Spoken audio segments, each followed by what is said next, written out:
नमस्कार, state times के इस विशेष कार्यक्रम वीवर्स ओपिनियन में आपका स्वागत है। मैं हूं आपके साथ उपमा शर्मा। नमस्कार, मैं हूं अमर चौहान और आज असेंबली इलेक्शंस की वोटिंग जोरों शोरों से चल रही है। उसके साथ साथ मैं हमारे व्यूअर्स को बता दूं कि 1 अक्टूबर को 3 तरह के दिन मनाए जाते हैं उपमा। तो पहला दिन जो है वो है international day of older persons, दूसरा दिन है इंटरनेशनल कॉफी डे और तीसरा दिन मनाया जाता है वर्ल्ड वेजिटेरियन डे। तो आप हाँ, सुबह से एक्चुअली हम वोटिंग बहुत ज्यादा चल रही है और मुझे लगा कि एक्चुअली हमें लगा कि आप लोग इससे बहुत बोर हो गए होंगे, तो थोड़ा सा कुछ हटके आपको बताते हैं। तो एक इंफॉर्मेटिव चीज भी है आप सबके लिए कि आज 1 अक्टूबर है और 1 अक्टूबर को कौन कौन से दिन ऑब्जर्व किए जाते हैं वो मेरी सहयोगी आपको बता चुकी हैं। तो सबसे पहले बात करते हैं ओल्ड एज पर्सन्स की। और ये जो दिन है ये इसलिए मनाया जाता है ताकि उनके राइट्स के बारे में उनको बताया जाए और साथ ही साथ जिस तरह से अभी सोसाइटी डेवलप तो हो रही है, लेकिन कहीं ना कहीं सोसाइटी में बहुत सारी पॉजिटिव और नेगेटिव चीजें दोनों ही देखने को मिल रही हैं।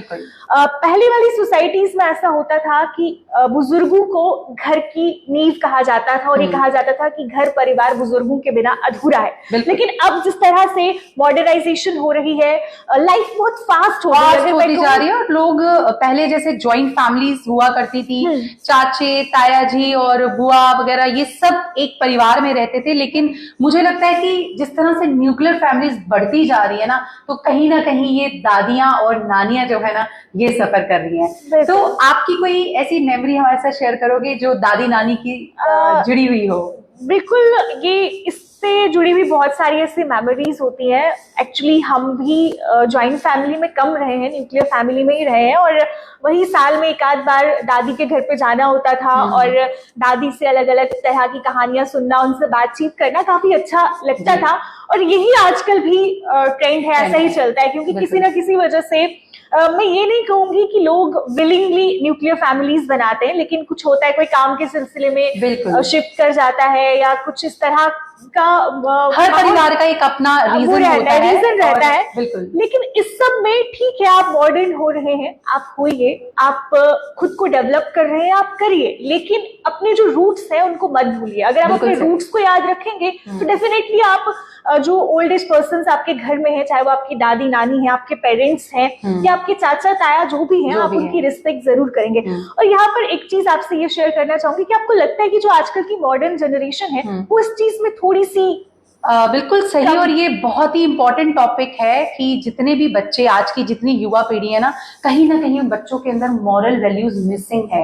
हम ये नहीं कहेंगे कि इसमें पेरेंट्स का फॉल्ट है, पेरेंट्स वर्किंग है, जॉब्स पे चले जाते हैं, शाम को आते हैं, हेल्पर्स को बच्चे दिए होते हैं, तो कहीं ना कहीं बच्चों के साथ समय ना बिताने की वजह से घर में बड़े बुजुर्गों का होना इसीलिए जरूरी है क्योंकि वो जो संस्कार, वो जो मॉरल वैल्यूज होती हैं वो हमेशा बड़े बुजुर्ग देते हैं। और ऊपर एक बड़ी मजेदार सी कहानी हर परिवार में होती है कि बच्चा जब भी बीमार होता है ना तो दादी या नानी से नुस्खे उनके जाने जाते हैं। बिल्कुल, दादी माँ के नुस्खे बहुत ज्यादा फेमस होते हैं और ऐसे हमें भी छोटा सर्दी खांसी जुकाम जो भी होता है तो हम भी उन्हीं नुस्खों पे आगे भी चलते होते हैं और वो सब गर्म पानी पीना और वो सारी चीजें। तो हर एक चीज के लिए मुझे लगता है कि आपके घर पे बुजुर्ग होना बहुत इम्पोर्टेंट रहता है। लेकिन आजकल का जो सिनेरियो है आपको खुद ही मालूम है, ओल्ड एज होम में ज्यादातर बुजुर्ग देखने को मिलते हैं। इतनी ज्यादा पता नहीं ये मॉडर्नाइजेशन है या क्या चीज है। और हम भी कई बार स्टोरीज करने के लिए जाते हैं ओल्ड एज होम्स में, आपने भी नोटिस किया होगा। और जब आप उनसे बात करेंगे तो आपको मालूम चलेगा कि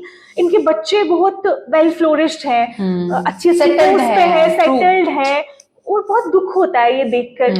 एक मैंने सोशल मीडिया पे ही बहुत सारे लोगों ने, आई एम श्योर ये पोस्ट जरूर देखी होगी कि एक स्कूल में बच्चों को ना विजिट कराया गया, यही वृद्धाश्रम में। वहां पर एक बच्ची जब अपनी उस बुजुर्ग से मिली तो उसने उसको रिकॉग्नाइज किया कि ये मेरी दादी माँ है और वो उनके गले लगकर इतना रोए, दोनों दादी और जो पोती थी। तो आप सोचो कि यहाँ सोसाइटी में कहाँ लैक हो रहा है, तो वो एक बहुत बड़ा क्वेश्चन मार्क। बस वही उसका आंसर बस वही है कि जो मॉरल वैल्यूज हैं वो कहीं ना कहीं खत्म हो गई हैं और इसी की वजह से ये सारी चीजें हो रही हैं। और सोशल मीडिया पर आजकल बहुत सारी ऐसी वीडियोस भी देखने को मिलती हैं जिनको देखकर बहुत दुख होता है। बिल्कुल।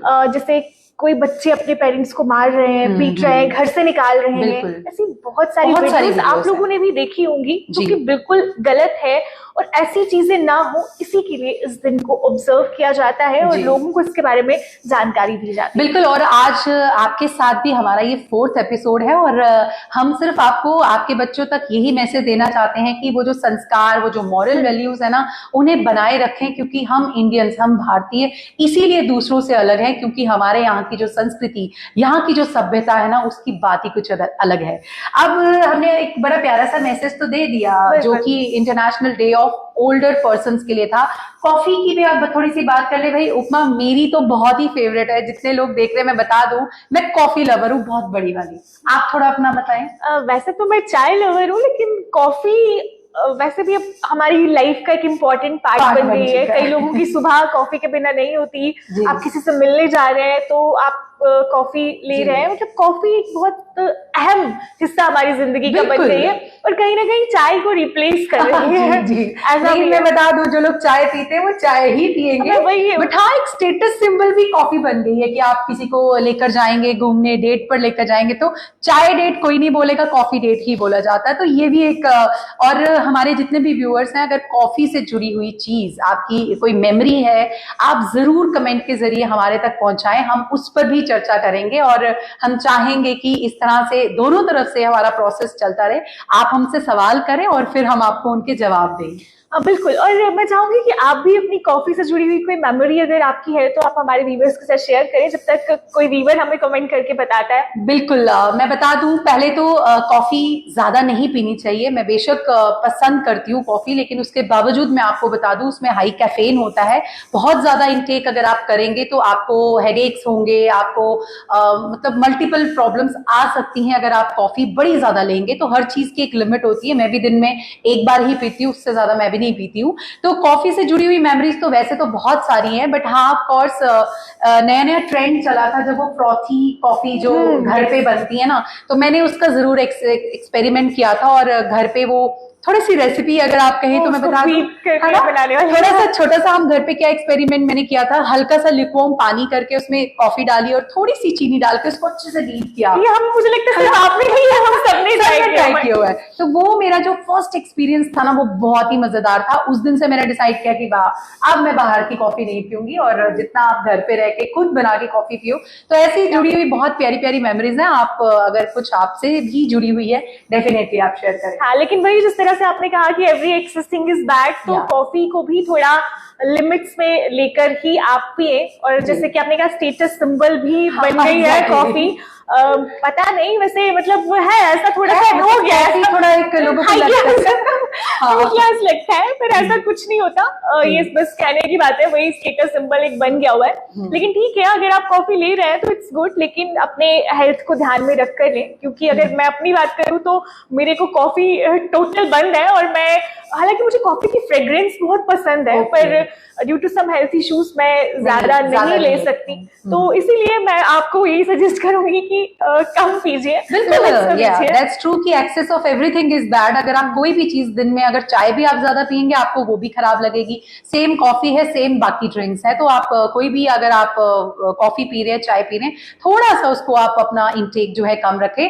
और आज हम व्यूअर्स ओपिनियन पर इसीलिए लाइव आए थे कि 1 अक्टूबर को 3 तरह के दिन मनाए जाते हैं। पहला हमने आपसे डिस्कस किया international day of older person, जिसका मकसद था आप सबको एक छोटा सा रिमाइंडर कॉल देना कि वो जो बुजुर्ग हमारे घरों में बैठे हैं ना, उनको हमारी सख्त जरूरत है। वो कब मतलब इस दुनिया को छोड़कर चले जाएं, यू नेवर नो, किसी को भी नहीं पता। खैर, बुजुर्गों को इसलिए बोला जाता है क्योंकि उन्होंने कहीं ना कहीं अपनी जिंदगी के वो पल गुजार लिए होते हैं और वो बस इंतजार में है कि अब हमारे ये जो आखिरी पल है। और दूसरा कि आजकल लोग ना बहुत ज्यादा मोटिवेशनल स्पीच सुनते हैं, बहुत कुछ सुनते हैं अपनी लाइफ में मोटिवेट होने के लिए। तो मुझे लगता है कि आपके घर पे अगर बुजुर्ग है ना, तो उनसे बड़ा मोटिवेशनल स्पीकर आपको कोई नहीं मिलेगा।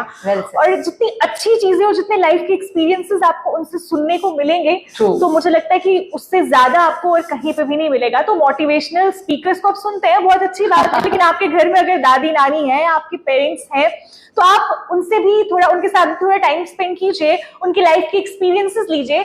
क्योंकि बुजुर्ग वैसे ही उनकी एज इतनी ज्यादा हो गई होती है और वो चाहते हैं कि उनके साथ कोई 2 पल बैठे, उनसे कोई बातचीत करे, तो अपनी दिनचर्या में से थोड़ा सा समय उनके लिए जरूर निकालिए। और ये आपकी मॉरल वैल्यूज में भी कुछ चीजें ऐड ऑन करेगा, आपको बहुत सारे एक्सपीरियंसेस मिलेंगे और उनको भी अच्छा लगेगा। और फिर मुझे लगता है कि अगर रोज का हर एक बंदा ऐसी रूटीन बना ले तो मुझे नहीं लगता कि पेरेंट्स को ओल्ड एज होम भेजने की जरूरत पड़े। बिल्कुल। और मुझे अपनी दादी का मैं एक किस्सा जरूर उपमा आपसे भी शेयर करना चाहूंगी। नानी जब मैं छोटी थी 7th 8th में तो उनकी डेथ हो गई थी, बट हाँ मैंने दादी के साथ बहुत अच्छा टाइम स्पेंड किया है। मैंने उनसे ना डोगरी बहुत अच्छी सीखी थी, तो वो बहुत प्योर डोगरी बोला करती थी, तो उनसे डोगरी मैंने सीखी। और मेरी दादी जब घर पे हमारे घर पे ही रहते थे वो, तो मैं अक्सर जब कॉलेज के लिए तैयार होती थी ना उनसे जरूर मिलकर जाया करती थी। और जब मैं वापस आती थी उनको होता था कि अभी तक आई नहीं, तो वो एक इंतजार उनको भी रहता था और मुझे भी रहता था। वर्ल्ड वेजिटेरियन डे, और आप वेजिटेरियन हैं या नॉन वेजिटेरियन हैं हमें कमेंट करके जरूर बताइएगा। हर किसी की अपनी अपनी आइडियोलॉजी होती है, जो वेज हैं वो भी ठीक है, जो नॉन वेज हैं वो भी ठीक है। तो कोई आपका किस्सा, आप में से वेज है कि नॉन वेज? मैं मूड पे डिपेंड करता है। Same here. तो वही है कि हम लोग अपने मूड के अकॉर्डिंग चलते हैं, वेजिटेरियन नॉन वेजिटेरियन। लेकिन मुझे लगता है कि इस टाइम तो वैसे भी श्राद्ध चल रहे हैं, तो सारे लोग वेजिटेरियन ही है। और फिर अब नवरात्रि भी शुरू होने वाले हैं, तो ये पूरा महीना वेजिटेरियन ही चलने वाला है। और बिल्कुल सही टाइम पे ये दिन भी आया है। सही कहा कि आज 1 अक्टूबर को ही एक तरह से प्रण ले लिया गया कि आज वर्ल्ड वेजिटेरियन डे है, और आने वाले 9-10 दिन तक बिल्कुल भी इन चीजों से दूर रहे। और वहीं इसी बीच ये वर्ल्ड वेजिटेरियन डे भी आ गया। खैर इसे इसलिए मनाया जाता है कि कहीं ना कहीं जो वेजिटेरियन लोग हैं उनको एक बढ़ावा देने के लिए। और बाकी फिर वही है कि अपनी आइडियोलॉजी है, जो आपको पसंद है आप खाइए, हम किसी को मना नहीं कर रहे। हाँ बिल्कुल, हम मना नहीं कर रहे, आपकी जो चॉइस है। हम सिर्फ इंफॉर्मेशन दे रहे हैं कि भाई आज के दिन, ये 3 दिन जो है वो मनाए जाते हैं। हर दिन को मनाने के पीछे का यही एक रीजन है, अवेयरनेस लोगों तक पहुंचाया जाए। इसीलिए वर्ल्ड वेजिटेरियन डे जो है उसको भी इसीलिए मनाया जाता है कि जो हेल्थ बेनिफिट्स होते हैं, एनवायरमेंटल बेनिफिट्स होते हैं, उनको थोड़ा सा हाईलाइट किया जाए। तो ये एक बहुत ही लाइटर नोट पर हमारा आज का ये खास कार्यक्रम था। जी, तो मुझे लगता है कि काफी चर्चा हमने तीनों ही विषयों पर कर ली है, और हमारी जो जनता है उन्हें भी मालूम चल गया होगा कि आज ये 3 दिन है और इन्हें ऑब्जर्व किया जाता है। आपकी इन 3 दिनों से रिलेटेड कुछ मेमोरीज हैं तो आप कमेंट बॉक्स में हमारे साथ शेयर कर सकते हैं। और साथ ही साथ इस कार्यक्रम का नाम ही है व्यूअर्स ओपिनियन। अपनी राय आप कमेंट बॉक्स में रख सकते हैं, और अगर आप चाहते हैं कि हम आपके दिए हुए किसी टॉपिक पर डिस्कशन करें तो वो भी आप हमारे साथ शेयर कर सकते हैं। डेफिनेटली, बिल्कुल सही कहा उपमा जी ने कि अगर आप हमसे जुड़ी हुई बात कोई भी आप करना चाहते हैं तो आप कमेंट्स के जरिए हमसे बातचीत करें। तो ये था हमारा खास कार्यक्रम व्यूअर्स ओपिनियन, अमर चौहान और उपमा शर्मा के साथ। कल आपसे दोबारा मुलाकात होगी, तब तक अपना ख्याल रखें और देखते रहें स्टेट टाइम्स।